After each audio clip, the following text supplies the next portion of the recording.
Hello everyone. आज का जो हमारा टॉपिक है वो है मोलारिटी ऑफ अ सॉल्यूशन। हमने स्टार्ट किया हुआ था कंसंट्रेशन टर्म्स कि ये देखना था कि सॉल्यूशन में कितने अमाउंट ऑफ सोल्यूट जो होंगे वो डिसॉल्व होंगे, तो वो हम रिप्रेजेंट कर रहे थे थ्रू कंसंट्रेशन। अब इस कंसंट्रेशन को जो है वो भी हम डिफरेंट वे से एक्सप्रेस कर सकते हैं। हमने डिफरेंट वे स्टडी भी करे हैं। फर्स्ट हमने किया था मास परसेंटेज, सेकंड किया था वॉल्यूम परसेंटेज, थर्ड हमने डिस्कस किया था पार्ट्स पर मिलियन। अब जो हमारे पास फोर्थ कंसंट्रेशन टर्म है वो है हमारे पास मोलारिटी ऑफ अ सॉल्यूशन।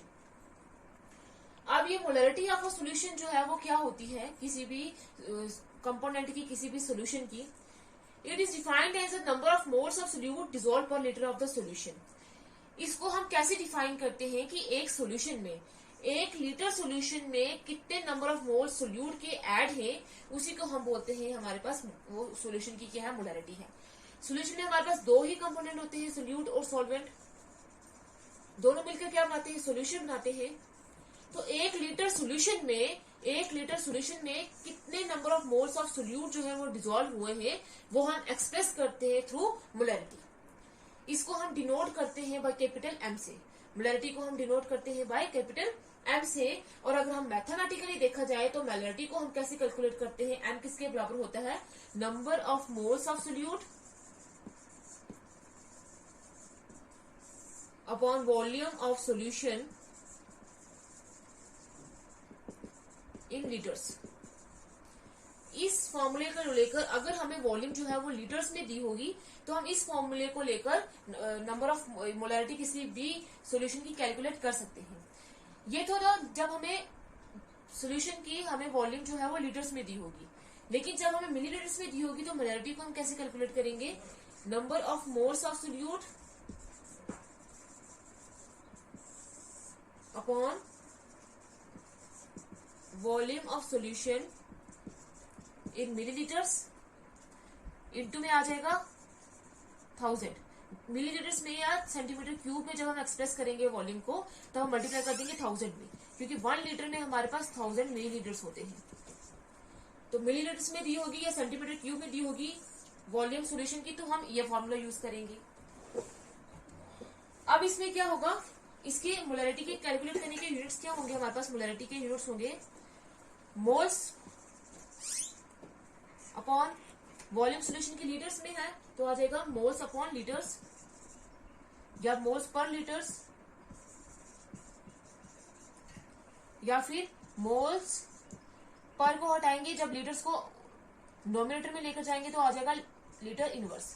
तो ये है इसके यूनिट्स मोलारिटी को कैलकुलेट करने के। या फिर हम सिंपल एम से इसको रिप्रेजेंट करते हैं, या फिर सिंपल एम से इसको क्या करते हैं, रिप्रेजेंट करते हैं। अब एक और यूनिट भी है मोलारिटी का, वो है मोल्स डेसीमीटर इनवर्स क्यूब। क्योंकि जो एसआई यूनिट होते हैं उसमें हम वॉल्यूम को एक्सप्रेस करते हैं डेसीमीटर क्यूब में। वॉल्यूम को हम एक्सप्रेस करते हैं किसमें, डेसीमीटर क्यूब में। और 1 लीटर में हमारे पास 1 डेसीमीटर क्यूब होती है। तो अगर हमने पर लीटर लिखा है, 1 लीटर लिखा है, तो वहां पे हम लिख सकते हैं डेसीमीटर क्यूब इनवर्स भी लिख सकते हैं, क्योंकि लीटर इनवर्स है, डेसीमीटर क्यूब इनवर्स भी लिख सकते हैं। अब हमने बोला है कि मोलारिटी किसके बराबर होती है, number of moles of solute upon volume of solution in litres. ये नंबर ऑफ मोल्स हम क्या होते हैं, हम इनको कैसे कैलकुलेट करेंगे, तो नंबर ऑफ मोल्स हम कैलकुलेट करते हैं मोल्स ऑफ सोल्यूट किसके बराबर होता है, मास of solute upon molecular mass. Moles कैसे कैलकुलेट करते हैं कि उस सॉल्यूशन का मास कितना है अपॉन मॉलिक्यूलर मास। अगर अब हम मोलारिटी का फॉर्मूला क्या हो जाएगा हमारे पास, m is equal to number of moles की जगह का लिख देना हमने मास ऑफ सोल्यूट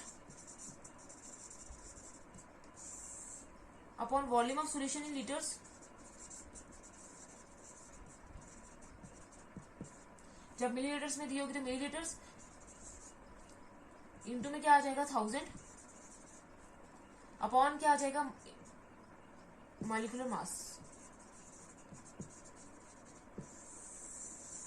ये हो गया हमारे पास मोलारिटी का फॉर्मूला। अब अगर हमने बोला है कि number of moles of solute जो डिसॉल्व होते हैं 1 लीटर ऑफ सोल्यूशन में, तो सपोज करते हैं अगर हमारे पास क्या होगा, 1 ग्राम मोल्स के डिजोल्व होंगे 1 लीटर सोल्यूशन। 1 ग्राम जो मोल्स होंगे वो डिजोल्व होंगे 1 लीटर सोल्यूशन में, तो हमारे पास मोलैरिटी जो है वो यूनिटी के बराबर हो जाएगी, 1 के बराबर हो जाएगी। तो उस सोल्यूशन को हम बोलेंगे मोलर सोल्यूशन। उस सोल्यूशन को हम क्या बोलेंगे? Molar solution. जब हमारे पास क्या होगा, 1 ग्राम सोल्यूट डिजोल्व होगा 1 लीटर ऑफ सोल्यूशन में, तो मोलैरिटी यूनिटी के बराबर होगी, तो उसको हम क्या बोलेंगे? Molar solution. अब इस मोलैरिटी के हमारे पास एक लिमिटेशन भी है कि जो मोलैरिटी है वो हमारे पास क्या करती है? टेम्परेचर के साथ चेंज करती है। Changes with temperature. क्योंकि हमारे पास मोलैरिटी वॉल्यूम के ऊपर डिपेंड कर रही है, तो वॉल्यूम जो होती है वो टेम्परेचर के साथ चेंज करती है। तो हमारे पास अगर वॉल्यूम चेंज करती है टेम्परेचर के साथ, तो मोलैरिटी भी क्या करेगी? टेम्परेचर के साथ चेंज करेगी। इसलिए हम बोलते हैं कि मोलैरिटी की हमारे पास एक डिसएडवांटेज है, एक लिमिटेशन है कि ये टेम्परेचर के साथ क्या करती है? चेंज करती है।